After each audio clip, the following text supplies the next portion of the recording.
Hey gearheads, welcome to the 3-point lighting tutorial. Now, the cornerstone of all lighting is a 3-point lighting setup. Almost everything you'll see is some form of 3-point lighting. There are exceptions, of course, but if you master 3-point lighting, the lion's share of your work will become second nature. I'm sitting in a 3-point lighting setup right now. And I'm going to deconstruct this one, well, one very similar to this, and show you how it was done with some help of my friends. This one here is actually a one-to-one sort of interview type setup, but I'm going to show you something that's a little more, something you can use more for like dramatic type stuff, more dramatic. My face doesn't look good in 4:1 lighting unless I'm looking this way. So when I'm looking at you, I look like crap. So I fixed it. Let's bring in my friends Elise and Mark and Emily and show you how to do 3-point lighting. Now, common sense says that making people look good is a cinematographer's bread and butter. And that's true, but it's not as hard as you might think. It will take a little time, but I'll show you a few tricks that I've learned that will help you in that endeavor, beginning with determining the best angle to key your subject from. And I'm going to use a light just like this one. So I'm going to take this light and I'm going to turn all the lights off and then show you how to figure out what's the best angle to light your subject from, depending on where the camera is and which way they're facing. I'm going to bring the light in. We're going to start directly from the side, almost completely perpendicular with her face. And we're going to move slowly.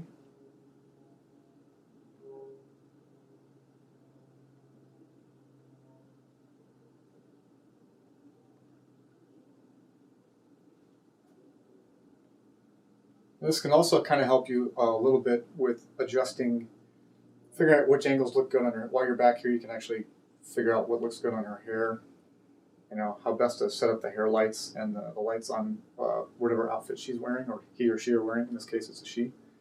And all the way back to the beginning. And you can also move that angle up. You can leave the light almost even with her face. Of course, when it passes in front of the camera, it could create a problem.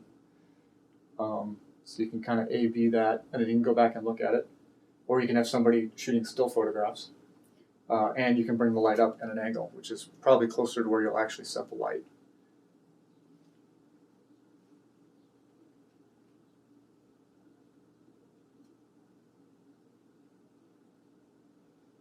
Cool. All right, let's pop that into the computer and take a look at it.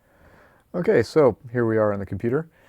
And, I just want to take a second here. We're going to be talking a lot about, quite a bit about lighting in these first couple of tutorials, probably the first 5 or 6 of them. And we'll be going over, quality of light, color temperature, different angles on all 3 axes. Tonal range, dynamic range, how to do different exposures, etc., and then contrast. But mostly in this tutorial, what we're just looking at is angles. And I just wanted to show you from the first pass to the second pass, which was my first trip around her, first orbit around and the second orbit around.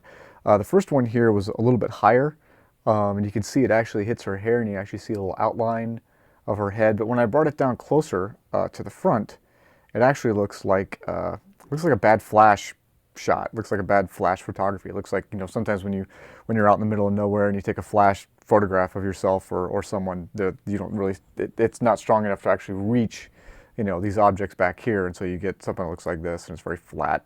And that's not something that we really want.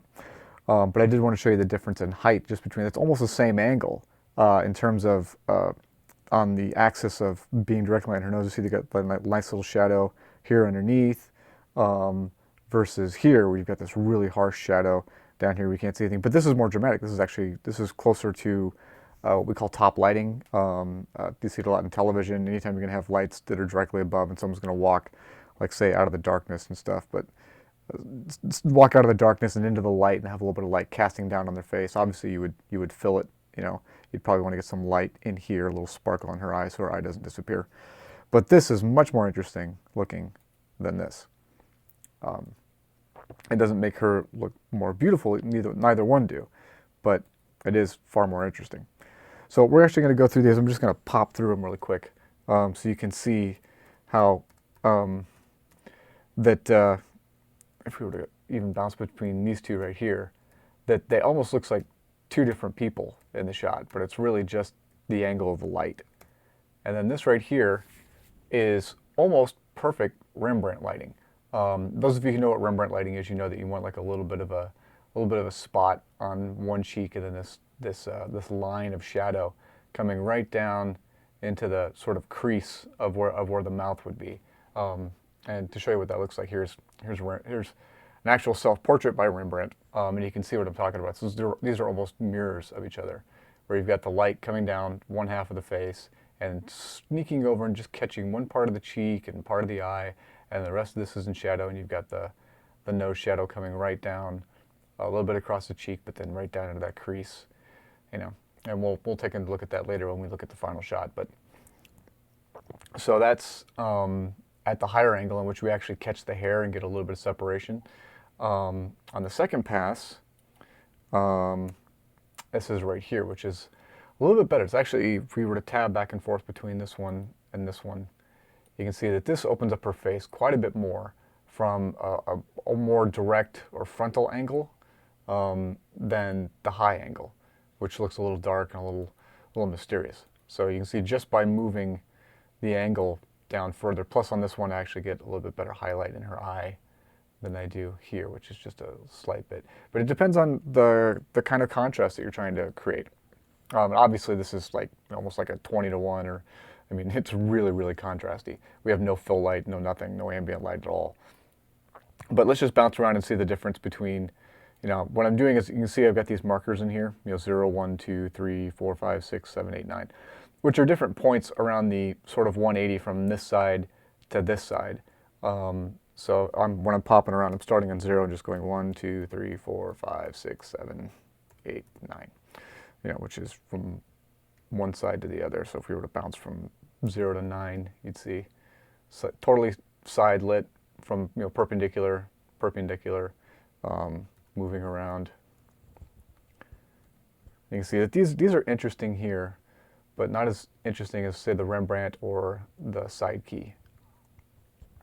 And of course, with her hair over her face, when we start getting over to this side here, you know, she really looks like, almost looks like a different person over here than over here.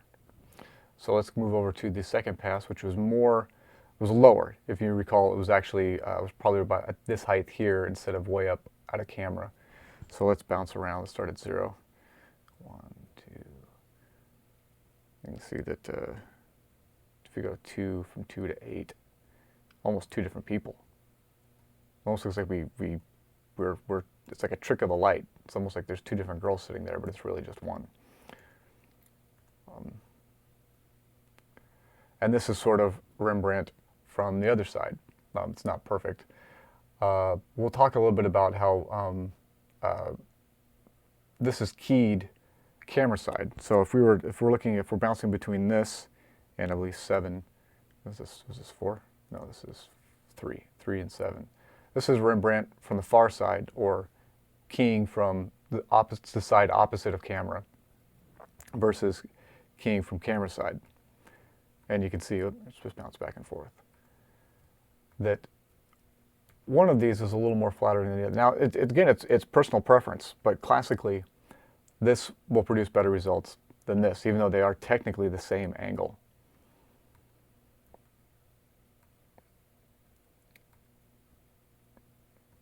Okay, and then I'm just going to bounce through. Just let you guys look. We're just moving the light around and just how it affects the face.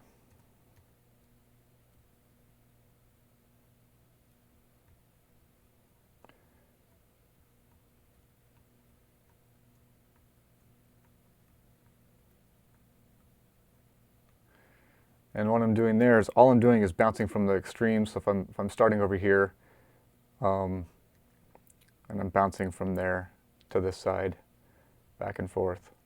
So almost perfect side light, almost like the Sting video. We call it a side key or half key. And then moving in sort of 1/8 increments from that.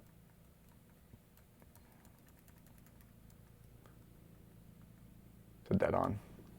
And again, this is more like flash photography. This is like, if you were taking portraits, this would be fine. I mean, you just get a little bounce off this light, and you could use this as a photograph. But when you're shooting dialogue, nobody's almost ever talking directly to camera. And when they are, of course, you could use this lighting, but you wouldn't want to use this lighting if they were, speaking this way or looking this way.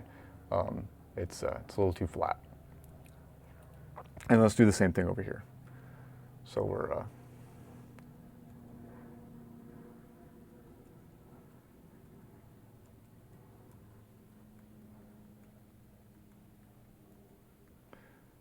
actually, it looks like two different people there. It's interesting that between this shot and this shot, you can kind of see. In fact, let's go a little bit more dramatic, from there to here. So here, her features look more Asian. Elise is actually she's Latina. So we're almost going between an Asian look. This could be almost like an Asian guy, whereas this is definitely a Latina woman. Here you can see more of the Latina features. So you can see just how changing the angle of the light can really, really alter how a person looks. So hopefully that'll. And you need to sort of think of those things. Let's go look at the final shot again. So this is what she looks like when she's perfectly lit. Again, nothing has changed except for the fact that this is lit with Rembrandt key. You can see the Rembrandt. Let's bring Rembrandt back in so we can look. These are almost mirror images of each other. There's a light here and light on the cheek, a little bit of light in the eyes. He didn't have an eye light or a rim light. He just had this same light on him hitting his background back here. Comes around a little bit, real roundedness on the chin here. A little bit of roundedness coming across the lips. I mean, it's almost textbook Rembrandt lighting. And then we've got a fill light here that is 4:1, and we'll cover that later. 4:1 when we shot, and then crushed down to 8:1 here. And then a rim light that is hitting her hair here and her shoulder and giving her a little bit of separation from the background.